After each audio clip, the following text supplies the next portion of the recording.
اور پہلی بات یہ ارشاد فرمائی کہ اس دنیا میں اللہ تعالی جس کو 4 چیزیں دے دے، من اوتیہن فقد اوتی خیر الدنیا والآخرہ، 4 چیزیں اس دنیا میں جس کو اللہ تعالیٰ دے دے تو سمجھ لو اللہ تعالیٰ نے اسے دنیا اور آخرت کی ساری بھلائیاں دے دی۔ اب وہ 4 چیزیں کیا فرمائی پیارے آقا صلی اللہ علیہ وسلم نے؟ فرمایا کہ وہ پہلی چیز وقلب شاکر، شکر کرنے والا دل، جس کو مل گیا نا ہر حال میں شکر کرتا ہے جو بندہ، دنیا اور آخرت سب سے جو بہترین بھلائی والی چیز ہے وہ اللہ نے اسے عطا فرمائی، شکر کرنے والا دل مل جائے۔ وقلب شاکر، شکر کرنے والا، ہر حال میں اللہ کا شکر ادا کیا جائے، کبھی اللہ کی ناشکری نہ کی جائے، کبھی نافرمانی نہ کی جائے، کبھی اللہ کے گلے شکوے نہ کیا جائے۔ یہ بات کو بیان فرمانے کے بعد پیارے آقا صلی اللہ علیہ وسلم نے ایک واقعہ بیان فرمایا، اور یہ واقعہ بخاری میں موجود ہے۔ پیارے آقا صلی اللہ علیہ وسلم نے واقعہ بیان فرمایا کہ بنی اسرائیل کے 3 لوگ تھے۔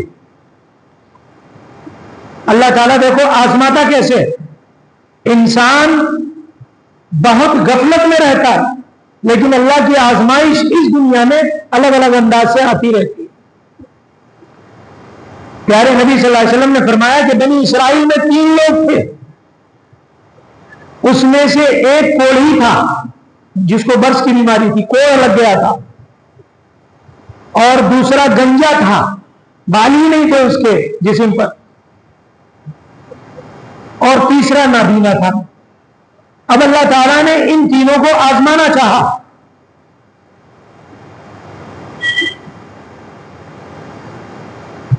اللہ تعالیٰ نے انسانی شکل میں ایک فرشتہ بھیج دیا کہ جاؤ میرے ان تینوں بندوں کے پاس اور ان سے پوچھو کہ ان کی حاجت کیا، ضرورت کیا ہے، اور جو یہ حاجت تم سے کہیں تم فوراً اس کی حاجت کو پورا کر دو، جو بھی اس کی ضرورت ہے پورا کر دو۔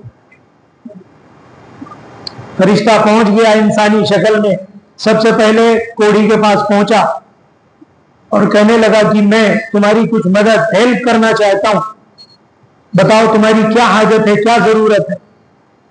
تو کہا کہ مجھے یہ بیماری لگ گئی ہے کوڑ کی، لوگ مجھ سے نفرت کرتے ہیں، کوئی میرے قریب نہیں بیٹھتا، اگر میری کچھ اس بیماری میں ہیلپ کرنا چاہتے ہو تو کرو، یہ میری بیماری دور ہو جائے اس کے لیے کیا کر سکتے ہو کرو۔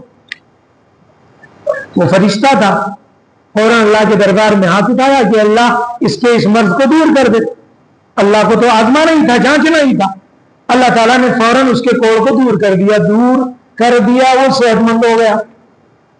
پھر اس فرشتے نے جو انسانی شکل میں تھا اس نے کہا کہ میں تمہیں ایک نعمت دیتا ہوں، اس کی خدمت کرو مالا مال ہو جاؤ گی، اور اس نے 10 مہینے کی گابن اونٹنی اس کے حوالے کر دی اور کہا اس اونٹنی کو خوب کھلاؤ خدمت کرو، یہ اونٹنی بچہ دے گی اور پھر بچے کے بچے ہوں گے اور تمہارے مال میں اتنا اضافہ ہوگا کہ ایک دور آئے گا کہ تم مالدار لوگوں میں شمار کیے جاؤ۔ چنانچہ وہ فرشتہ انہیں وہ دے کر چلا گیا۔ اب باری آئی گنجے کی، گنجے کے پاس پہنچا، گنجے سے پوچھا تمہاری کوئی حاجت ہو، میں ہیلپ کرنا چاہتا ہوں، کیا حاجت ہے تمہاری؟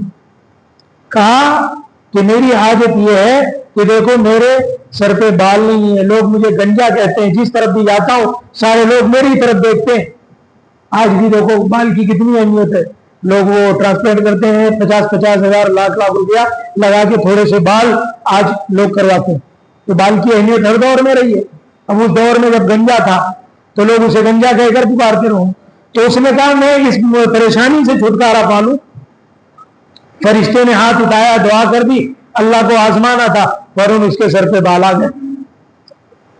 اور پھر اس فرشتے نے اس شخص کو ایک گائے دی اور کہا کہ تم اس کی پرورش کرو، پالو پوسو، اور اس کے بچے ہوں گے، بچے کے بچے ہوں گے، اور ایک ریوڑ تمہارا ہو جائے گا، تم مالدار ہو جاؤ گے۔ 2 ہو گئے، اب تیسرے کا نمبر آیا، نابینا تھا۔ یہ واقعہ کوئی قصہ کہانی نہیں سنا رہا ہوں، یہ صحیح بخاری کا واقعہ ہے، اور یہ پیارے آقا جناب محمد الرسول اللہ صلی اللہ علیہ وسلم کی زبان مبارک سے نکلے ہوئے ارشادات ہیں، اس لیے آپ قصہ کہانی سمجھ کر کے مت سننا، اس میں عبرت ہے ہمارے لیے اور آپ کے لیے۔ تیسرے کے پاس پہنچا. تیسرا کون تھا؟ نابینا شخص تھا. کہا بتاؤ میں تمہاری کچھ مدد کرنا چاہتا ہوں, کیا حاجت ہے تمہاری؟ کہا میں تو نابینا پیدا ہوا, میں نے اپنے ماں باپ کو نہیں دیکھا, دنیا کی رنگینیوں کو نہیں دیکھا, مجھے نہیں پتا دنیا کیسی ہے. اگر میری آنکھ ہے اس میں سے بینائی آ جائے تو یہ میری بہت بڑی ہیلپ ہوگی, مگر وہ کر دو. فرشتے نے فوراً اللہ سے ہاتھ اٹھایا, دعا کر دی, اس کی آنکھیں آ گئی, بینائی بصارت لوٹ آئی, وہ دیکھنے والا بن گیا. اور پھر فرشتے نے کہا کہ کوئی حاجت, کہا جو بھی تم میری حاجت پوری کر. تو فرشتے نے اسے ایک بکری عطا کی اور کہا کہ یہ بکری گاوین ہے اور اس کے بچے ہوں گے, تم اسے پال پوس کے خوب سنبھالو, اس کی خدمت کرو, اور بچے کے بچے ہوں گے. ایک دور آئے گا کہ بکریوں کا بہت سارا ریوڑ تمہارے پاس ہو جائے گا. چنانچہ ایک زمانہ گزر گیا. یہ واقعہ اس پر سنا رہا ہوں کہ ہماری زندگی میں بسا اوقات واقعات ایسے آتے ہیں, ہمیں محسوس نہیں ہوتا, لیکن وہ اللہ کی آزمائش ہوا کرتی ہے اور اس وقت ہمیں پتہ نہیں چلتا. اور جب وہ نعمتیں اللہ ہم سے چھین لیتا تو اس وقت سمجھ میں آتا ہے کہ ہو یہ کیا ہو رہا ہے. اس لیے میرے بھائی, نعمتیں اللہ نے جو بھی دی ہیں اس کا شکر ادا کرنا چاہیے. اللہ نے نعمتیں نہیں دی ہیں اس پر ہمیں صبر کرنا چاہیے. اسی پر میں نے سنایا کہ وقلب شاکر, شکر کرنے والا دل اس کو مل جائے, دنیا آخرت کی بھلائی اسے مل جائے. کیوں؟ کب آزمائش آ جائے, کب یہ ہو جائے. چنانچہ وہ نابینا لے کے چلا اپنی بکری کو, اور اس کے بعد تینوں اپنے اپنے اعتبار سے رہنے لگے. اللہ تعالیٰ نے ان کے مال میں خوب اضافہ کیا, خوب دولت دی, تندرست اور دولت مند ہو کر کے مزے کرنے لگے. اب پھر اللہ کی آزمائش ہوگی. اللہ دے کر بھی آزماتا ہے اور چھین کر بھی آزماتا ہے. اب پہنچ گیا ان کے پاس. سب سے پہلے کون شخص تھا؟ کوڑ کا مرض والا. فرشتہ پہنچا اور کہنے لگا کہ دیکھو میں ایک ضرورت مند انسان ہوں, میری بڑی حاجتیں ہیں اور بڑی پریشانی کے عالم میں تمہارے پاس آیا ہوں, اور ایک زمانہ تھا تمہارے پاس بھی کچھ نہیں تھا. فرشتوں کو تو معلوم تھا نا تم کو کوڑ کا مرض تھا, پھر اللہ نے تمہارا ٹھیک کیا اور پھر اس کے بعد تمہارے پاس اتنی مال و دولت آ گئی, تو مجھے بھی کچھ میری حاجت پوری کر دو. اب انسان کا بدلاؤ دیکھو, انسان کی اکڑ دیکھو. کہنے لگا وہ بھکاری کیا کہہ رہا ہے, میں تو خاندانی رئیس ہوں, باپ دادا میرے رئیس تھے, اب تو یہ ایسی باتیں کیوں کر رہا, تجھے کیا پتا, میں خاندانی شہزادہ ہوں. اور بھکاری اٹھ میرے دروازے سے, کچھ نہیں ملے گا تجھے. یہ آزمائش تھی اللہ کی طرف سے. چنانچہ فرشتہ وہاں سے چلا گیا. دوسرے کے پاس آیا, دوسرا گنجا تھا, اس کے پاس آیا, دیکھا کہ اس کا بھی ایک ٹھاٹ بھاٹ چل رہا ہے, خوب دولت کی ریل ٹیل ہے, گائے بیل اس کے ریوڑ کے ریوڑ اس کے پاس مویشی ہیں. اس کے پاس گیا اور کہا کہ میں ایک حاجت مند انسان ہوں, تمہارے پاس آیا ہوں. ایک دور تھا کہ تم گنجے تھے, تمہارے پاس کچھ نہیں تھا, لیکن اللہ نے کسی فقیر کی صدائیں سن کر تمہاری حالت کو صحیح کر دیا اور آج تم اتنے مالا مال ہو گئے. اور جیسے ہی گنجا اس کو کہا تو فوراً ہی وہ پیش میں آ گیا, غصے سے آپے سے باہر ہو گیا, کیونکہ پہلے بھی وہ ستایا ہوا تھا. تو وہ اپنی اوقات پہ لوٹا رہا, وہ بھکاری کیا کہہ رہا تھا, میں کبھی گنجا ونجا نہیں تھا, ایسا کبھی نہیں تھا میرے ساتھ, اور میں کچھ نہیں دوں گا, اٹھ. یہ تیش میں آ کر اس بھکاری کو فرشتے کو بھگا دیا. یہ دو کی آزمائش ہو گئی. تیسرے کے پاس پہنچا, تیسرا نابینا تھا, اس کو اللہ نے آنکھیں عطا فرمائی, بصارت عطا فرمائی, روشنی عطا فرمائی. آج دیکھو ہمارے پاس صرف اپنے بدن پہ نظر ڈالو کتنی نعمتیں اللہ کی. آنکھ کی بینائی, کانوں کی سماعت, بولنے والی زبان, ہاتھ اٹھنے والے ہاتھ, چلنے والے پیر, دھڑکنے والا دل, کیا نہیں اللہ نے ہمیں عطا فرمایا. نابینا جس کو اللہ نے آنکھیں عطا فرمائی تھی فوراً کہنے لگا وہ بندے تو بالکل صحیح کہہ رہا ہے, واقعی میں ماں کے پیٹ سے نابینا پیدا ہوا تھا, لیکن کسی فقیر کی صدا سے میں ٹھیک ہو گیا ہوں, اور تیری جو مرضی ہے میرا ریوڑ ہے, دونوں پہاڑ کے بیچ میں یہ میری بکریاں, تو تیری مرضی ہے, جن کو چاہے جتنا چاہے لے جا. اللہ کا حکم آیا کہ اے فرشتے اس کو، اس کا مال، اس کی صحت سب اسی طرح رکھو اور باقی کو سب کو اپنی اصلیت پر لوٹا دو، گنجے کو گنجا بنا دو، کوڑی کو کوڑی بنا دو، اس کا سب مال چھین لو۔ تو اللہ دے کر بھی آزماتا ہے، چھین کر بھی آزماتا ہے۔ اس واقعے میں ہمیں عبرت ہے کہ ہمیں قلب شاکر، شکر کرنے والا دل ہونا چاہیے۔ تو 4 نعمتیں پیارے آقا فرمائی کہ جس کو مل گئی دنیا اور آخرت کی بھلائی مل گئی، کہ وقلب شاکر، شکر کرنے والا دل مل جائے، ولسان ذاکر، اللہ کو یاد کرنے والی زبان مل جائے، اپنی زبان پہ ہمیشہ اللہ اللہ رہے، شکر کرنے والا دل، تر اللہ کو یاد کرنے والی زبان، اور ہمیشہ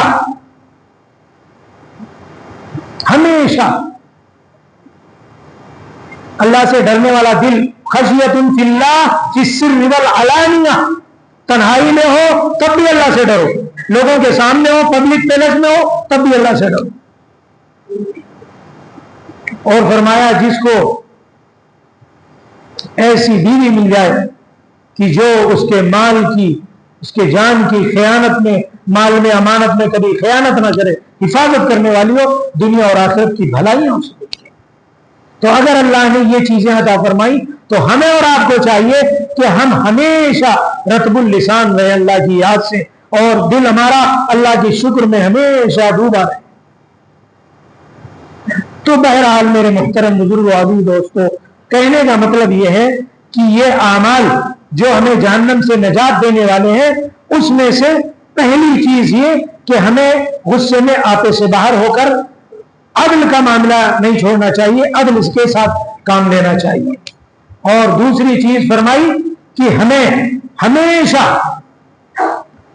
میانہ روی اختیار کرنا چاہیے، تنگ دستی کی حالت ہو، مالداری کی حالت ہو، میانہ روی اللہ کے سامنے۔